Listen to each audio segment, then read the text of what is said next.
Bienvenidos, mi nombre es Eliezer Barrios y junto con mi compañera Andrea Montero vamos a explicar procesos e hilos en los sistemas operativos.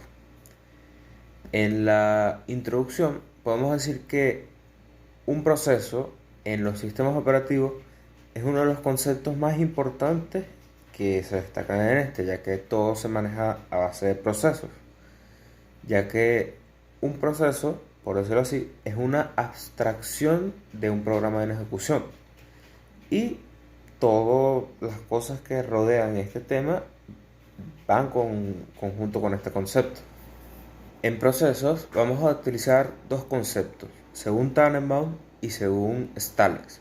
Según Tannenbaum, los procesos son necesarios para modelar y controlar la concurrencia de peticiones, mientras que según Stalin, él dice que los procesos se definen como una unidad de actividad que se caracteriza por la ejecución de una secuencia de instrucciones, un estado actual y un conjunto de recursos del sistema y todos están asociados. Siendo más específicos en la parte anterior, las partes de un proceso están conformadas primero por un identificador que lo diferencia de los otros procesos, luego es el estado que nos comunica el estado actual si se está ejecutando o no el programa. Luego está el nivel de prioridad relativo a los demás procesos, el contador de programa que tiene la dirección de la siguiente instrucción a ejecutar. Luego están los punteros a memoria que apuntan al código de programa y datos asociados a este. Luego están los datos de contexto que están presentes en los registros del procesador, en la información del estado de entrada y salida, que son peticiones de entrada y salida, por ejemplo, de teclado, de impresión, etc. Pendientes, otros dispositivos de entrada y salida asignados al proceso, ficheros que se utilizan por este, etc. Y finalmente, información de auditoría que incluye la cantidad de tiempo que se procesa, límites de tiempo y registros contables, tiempo de reloj utilizados, etc. En el ciclo de vida de un proceso, podemos decir que un proceso se caracteriza por tener una fase de creación y una fase de terminación. Este, Cada uno tiene una utilidad fundamental según el desempeño del sistema que se le intente dar y cómo también el sistema utiliza estos procesos. Vamos a andar más en cómo se crean y cómo se destruyen. Ok, ¿cuándo se crea un proceso? Según Andrew Tannenbaum, un proceso se puede crear por las siguientes cuatro razones: por el arranque de un sistema, la ejecución desde un proceso se llama el sistema de creación de procesos, una petición de usuario para crear un proceso y luego está el inicio de un trabajo por lotes. Según Stalin, su contraparte, dice que también se pueden iniciar por creación del sistema operativo para proporcionar un servicio, creación de un proceso existente, un nuevo proceso de lotes y una sesión interactiva, que es lo mismo de una petición del usuario. Adicional a esto, según Tannenbaum, si alguna de estas razones se llega a dar, el proceso, como se crea un proceso, es el siguiente. Primero, se asigna un identificador de proceso único a este. Luego, se reserva el espacio para el proceso en memoria. Después, se inicializa el bloque de control de procesos. Posteriormente, se establecen los enlaces apropiados y finalmente se crea y expande en otras estructuras de datos. Ok, para la creación de procesos tenemos alrededor de 7 estatus. Primero, si un proceso es nuevo. Nuevo porque se acaba de crear y aún no ha sido adquirido por el sistema operativo en el grupo de procesos ejecutables. Luego está que está listo. Cuando está listo, digamos que está preparado para ejecutar en cuanto se dé la oportunidad. Luego está bloqueado, que el proceso no se puede ejecutar, hasta que se produzca cierto suceso. Bloqueado listo es cuando se produce un suceso que lo detiene. Ejecución es cuando actualmente se está ejecutando este proceso. Ejecución a listo es cuando se alcanza el tiempo máximo de ejecución de este proceso. Y finalmente, terminado, que el proceso ha sido excluido del sistema operativo de los programas ejecutables. En la destrucción de un proceso, digamos que según Tannenbaum, un proceso puede terminar por las siguientes razones. Primero, por salida normal, porque es voluntaria. Luego está la salida por error, también voluntaria. Luego está el error fatal, que es involuntario. Y la eliminación por parte de otro proceso, que también es involuntario. La contraparte de Tannenbaum, que es un poquito más específica que él, dice la mayoría de las razones específicas por las que puede terminar un proceso. Entre ellos está el límite de tiempo excedido, memoria insuficiente, violaciones de frontera, errores de proyección, aritméticos, errores de límite de tiempo, fallo de entrada y salida, instrucciones no válidas, instrucciones privilegiadas, uso inapropiado de datos, entre otros. A continuación veremos cómo se crean y cómo se destruyen los procesos. Aquí vamos a ahondar un poco en la práctica, que ya serían los comandos que utilizamos. En este caso nosotros vamos a usar C, no Python, y ver algunos ejemplos más adelante con mi compañera Andrea. Ok, estamos en el proceso de creación. En el proceso de creación hay algunos comandos que están hacia la izquierda que son esenciales, que son el getPit y el getPit, pero con 2P. GetPit devuelve el identificador del proceso, y el que tiene 2P devuelve el identificador del proceso del padre. No sé si recuerdan, ya que estamos en sexto semestre, que los árboles, por ejemplo, una buena analogía por decirlo así, tienen un padre, un hijo, luego este hijo tiene otro padre y así se vuelven, y hojas y así. Luego está el pit fork void, que crea un proceso hijo de que es un duplicado del padre. Los procesos tienen identificaciones distintas y corren en espacios de memoria distintos, no son el mismo. Luego está la función fork. Aquí en la función fork entra ya la propia creación de elementos en C en Unix. Si todo va bien, según lo que dice la lámina, retorna al padre el PID del hijo y retorna un hijo suegro. Si no hay errores, no sé qué, ok. Si no hay. Siendo un poquito más específicos, el fork nos solicita una entrada en la tabla de procesos para el nuevo proceso. Luego, asigna un identificador de proceso único al hijo. Después, hace una copia de la imagen del proceso de padre, lo copia, lo traspola, con excepción de las regiones de memoria compartida. O sea, lo copia, pero diferente memoria. Es como un puntero, pero copia. Luego se incrementa el contador de los ficheros en posición de padre para reflejar que hay un proceso adicional ahora que está con 2 ficheros. Finalmente se asigna un proceso al hijo para que se pueda ejecutar y se devuelve el identificador del proceso de hijo nuevo y al proceso padre con un valor de 0 de proceso hijo. Finalmente, para culminar ya el proceso, vamos a hablar sobre cómo destruir con la función exit. Primero necesitamos identificar cuál es el proceso que tenemos que eliminar o terminar, por decirlo así, con pit. Luego de esto vemos si este proceso actualmente se está ejecutando o está en la espera con el comando wait. Y finalmente con el comando exit terminamos este proceso, que se lo pasamos como parámetro. Ok, una vez que ya hicimos la definición de procesos, vamos a ir con las definiciones de hilos, que es una línea de ejecución de un proceso.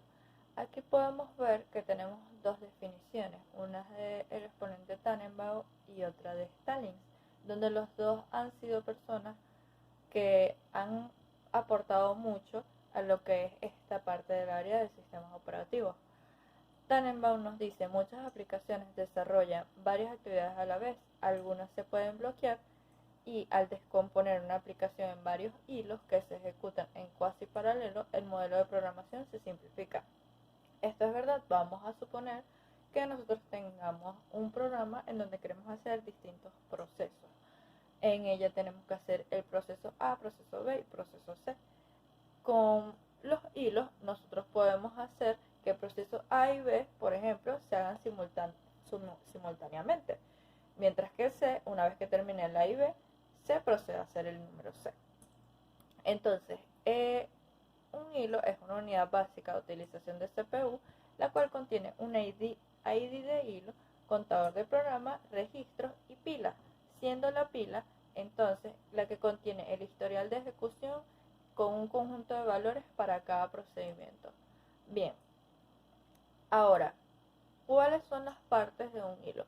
Tenemos el estado, que es lo que nos va a decir cómo se encuentra actualmente el hilo, si está en pausa, si fue eliminado, si directamente no ha comenzado, etcétera, etcétera. El contexto del proceso, que es el punto en el que estamos ejecutando, es decir, la instrucción concretamente en la que nos estamos hallando. Vamos a suponer que estamos en la parte de A del proceso A, entonces necesitamos ese contexto del proceso. La pila de ejecución, como hemos dicho anteriormente, es donde irán entrando y saliendo las instrucciones que va a hacer nuestro programa. El espacio de almacenamiento, que es estático y va a almacenar todas las variables que nosotros vamos a requerir a lo largo del programa.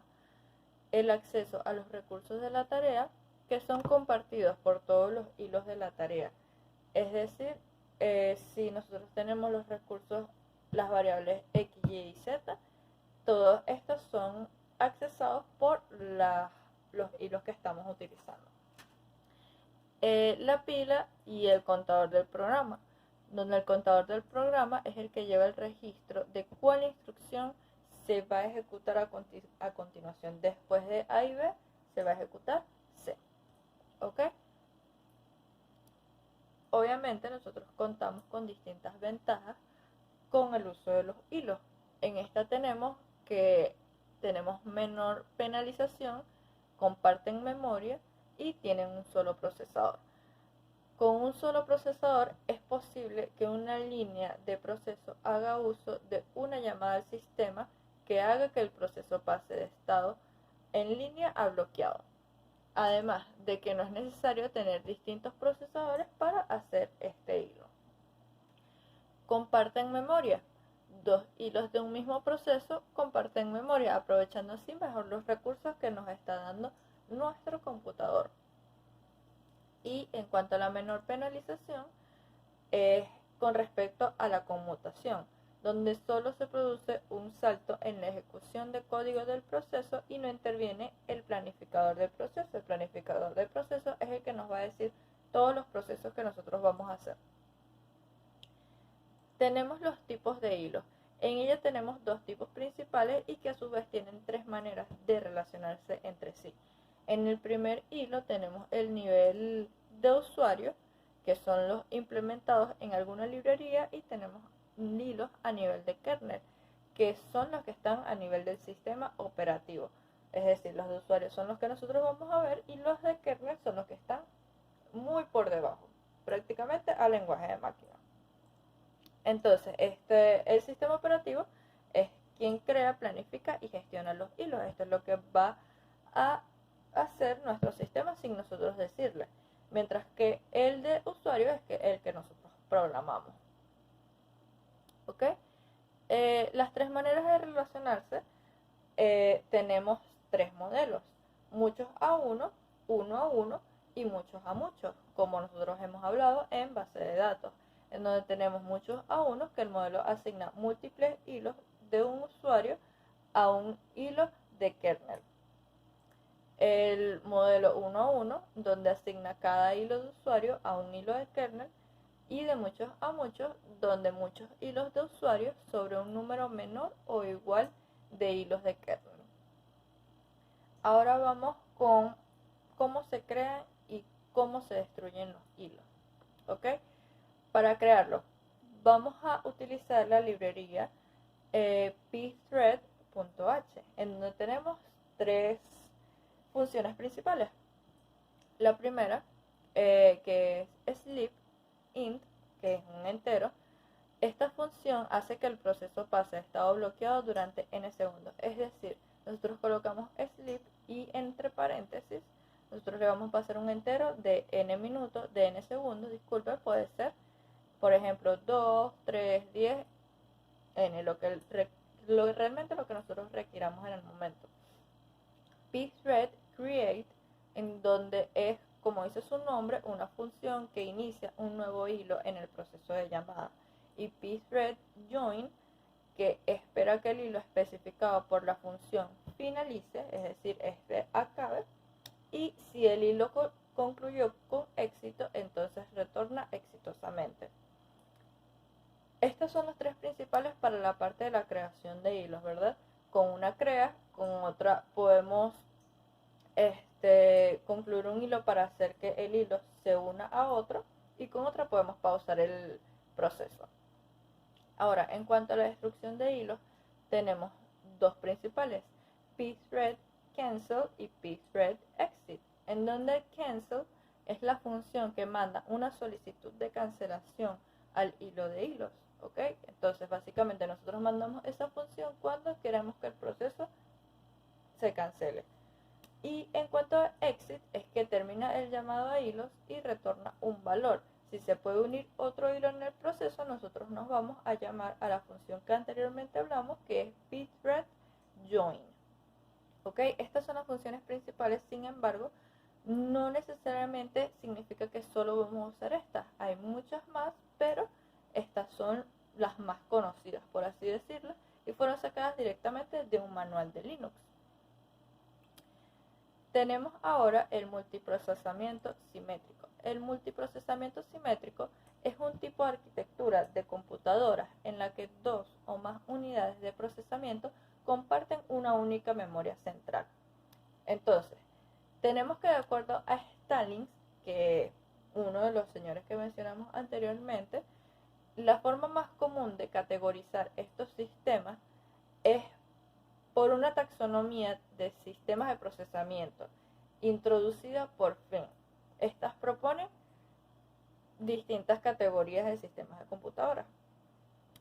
En ellas tenemos, por ejemplo, única instrucción y un único flujo de datos, que es SISD. Tenemos también única instrucción, múltiples flujos de datos. Esto es parecido a lo que hablamos anteriormente, donde tenemos uno a muchos, uno a uno, y así sucesivamente. También tenemos al revés, múltiples instrucciones, único flujo de datos, múltiples instrucciones, múltiples flujos de datos. Por ejemplo, en este es un conjunto de procesadores, ejecuta simultáneamente diferentes secuencias de instrucciones en diferentes conjuntos de datos. Entonces, tenemos que en el multiprocesamiento simétrico, la mayor parte de los lenguajes de programación requieren que el programador especifique algoritmos como una secuencia de instrucciones. En un multiprocesador simétrico, el núcleo puede ejecutar en cualquier procesador y normalmente cada procesador realiza su propia planificación del conjunto disponible de procesos e hilos.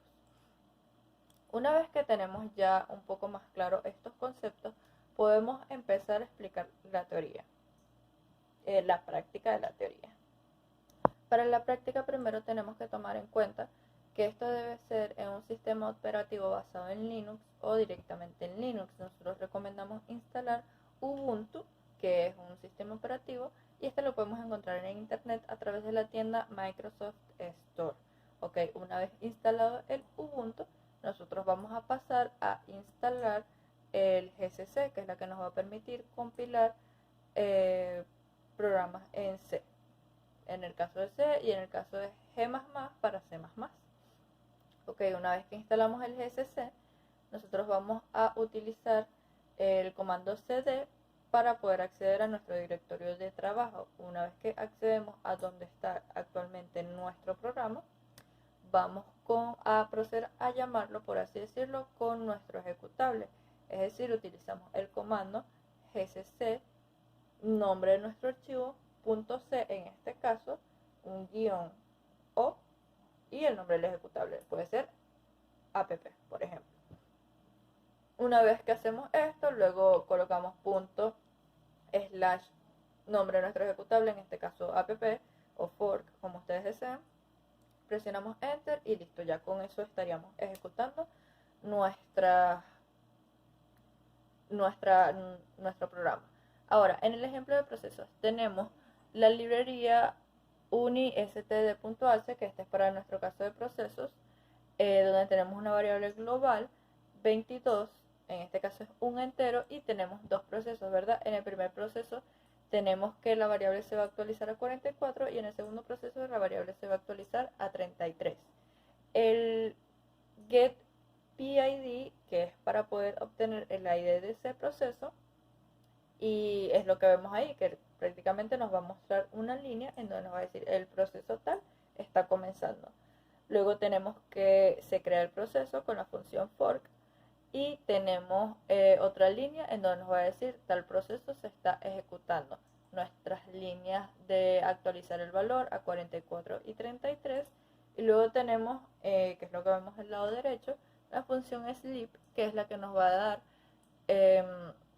2 segundos, va a pausar temporalmente el proceso y luego nos va a mostrar el printf en donde nos va a decir el proceso con el ID tal y la variable tal se está ejecutando. Así vamos a saber si en el proceso tal está realmente la variable que queremos decir. Ahora sacamos nuestra consola, control alt T, y es lo que vamos a ver en la siguiente lámina. Nos va a mostrar que en el ID 7126 la variable está en 44, es decir, este proceso se está ejecutando con éxito. Y en la 7127 la variable es 33. Como vemos, se está actualizando 44 y 33. Los dos procesos se están realizando con éxito. Volvemos a abrir otro terminal si queremos manipularlo. Podemos colocar, por ejemplo, el comando pslf, que este sirve para ver todos los procesos que se están realizando en el sistema en ese momento. Este es un listado que podemos ver. Los últimos dos es el proceso que nosotros hicimos en nuestro compilador, que es 7126 y 7127. ¿Correcto? Ahora, si vamos a la siguiente lámina, podemos ver que utilizamos, ahí sí empezamos a manipular un poco más de los procesos, utilizamos el comando kill, no sé si se ve aquí en la lámina, -9, y vamos a matar, por así decirlo, eliminar el proceso 717326, es 7126. Ya de aquí podemos ver en el terminal 1 en donde no está la variable 44, no está ese proceso, y volvemos a llamar pslf y podemos ver que este proceso ha sido eliminado con éxito. En el ejemplo de los hilos tenemos algo mucho más sencillo. Llamamos a nuestra librería pthread.h, en donde tenemos una función completamente normal como normalmente nosotros la hacemos. En este caso es un vector de cadenas de caracteres donde está el mensaje hola mundo y en otra está mundo hola.